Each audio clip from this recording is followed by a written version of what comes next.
Bueno, la verdad que es paradójico que estemos discutiendo, antes que nada saludar a la señora ministra y los colegas congresistas acá, que estemos discutiendo un tema que ha generado grandes movilizaciones últimamente por parte de los trabajadores en rechazo a esta ley de competitividad y productividad, en un país donde justamente el gran desafío, ministra, es cómo logramos empezar a recuperar derechos para millones de personas, porque la verdad que en un país que ha crecido en los últimos 10, 15 años, tener pues más de un 70% de trabajadores en la informalidad, tener cientos de miles de trabajadores en regímenes precarios como el CAS, como servicios no personales, mantener trabajadores con derechos recortados como este régimen de promoción agraria, nos debería invitar a replantearnos, ¿no es cierto?, cómo es que empezamos a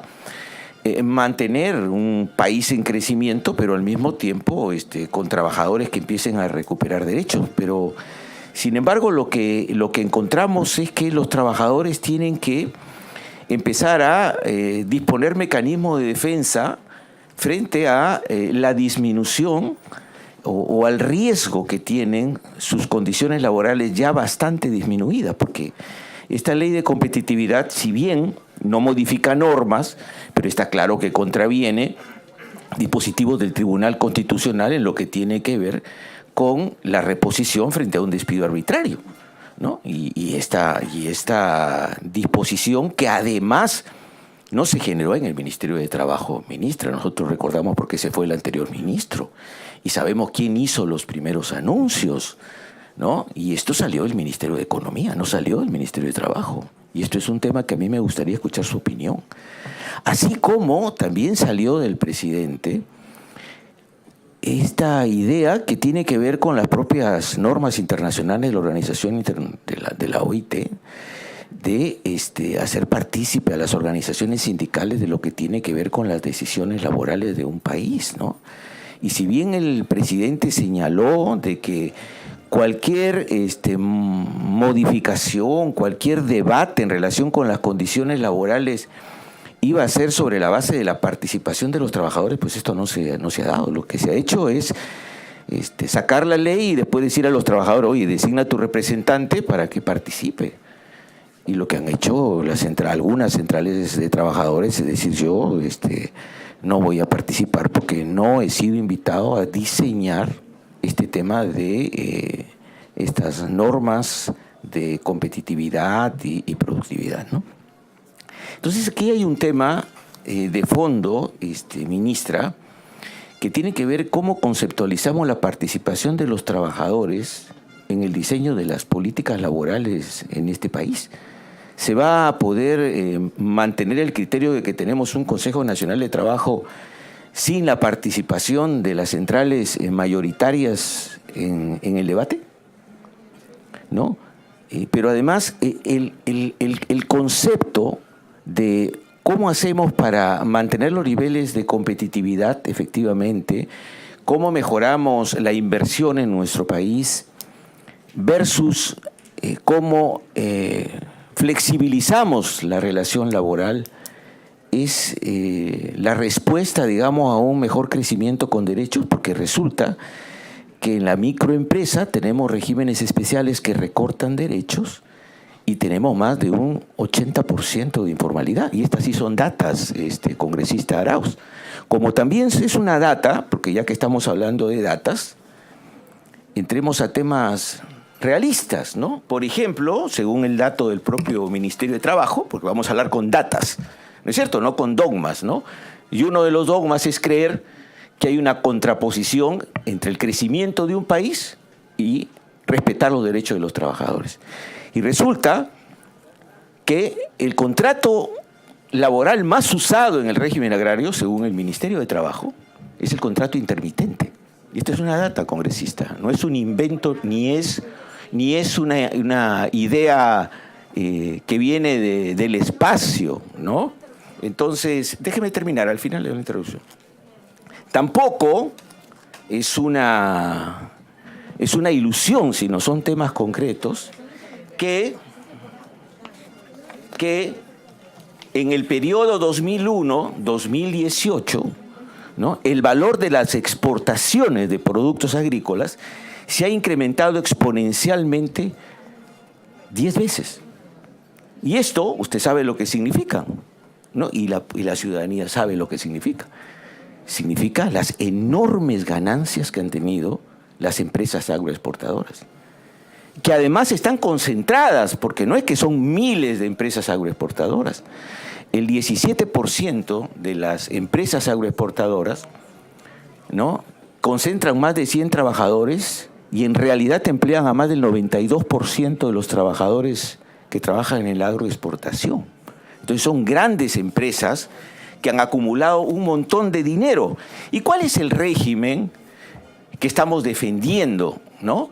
Porque la lógica es, hemos conseguido más trabajo, está bien, le decimos a los empresarios, ven, invierte, necesitamos la inversión, y aquí vas a tener, ¿no es cierto?, un trabajo barato, ¿no? Aquí tú inviertes, no te preocupes, porque acá vas a tener trabajadores con derechos recortados.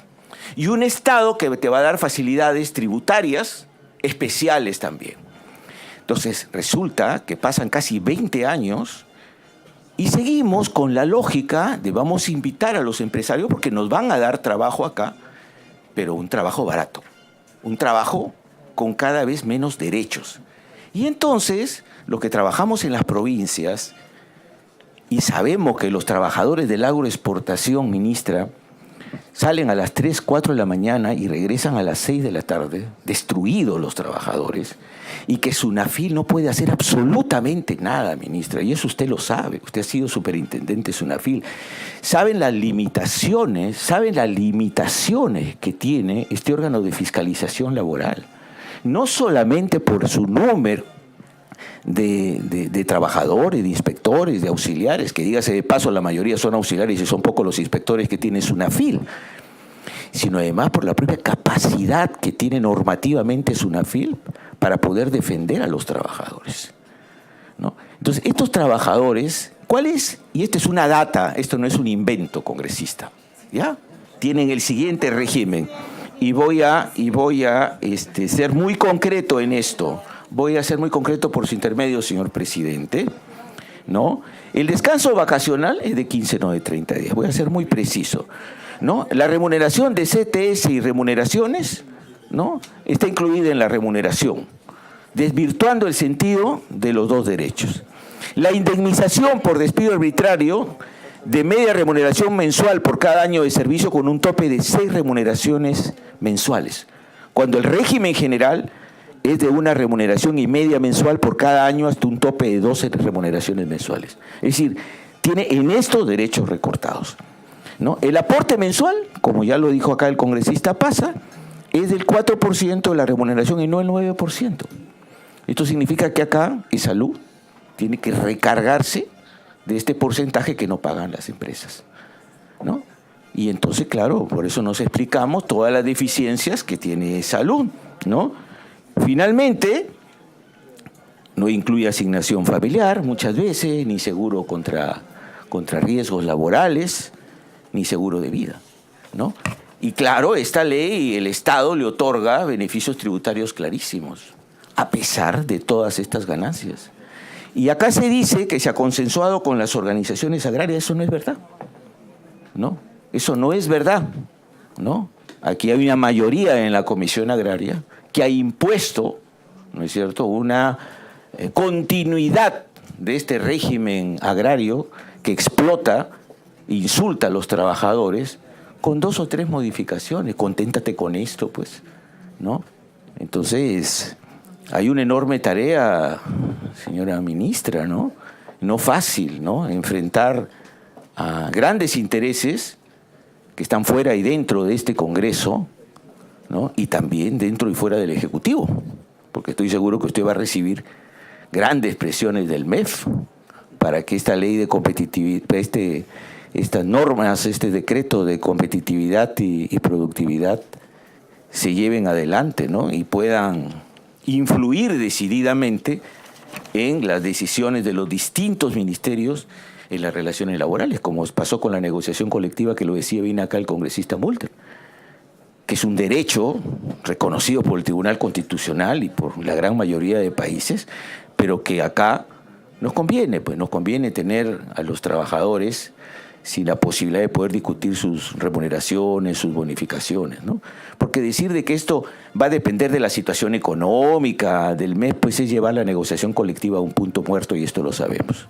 Solamente para explicarle al congresista Ceballos, a través suyo, presidente, que estos contratos, por su naturaleza, son intermitentes porque corresponden a temporadas.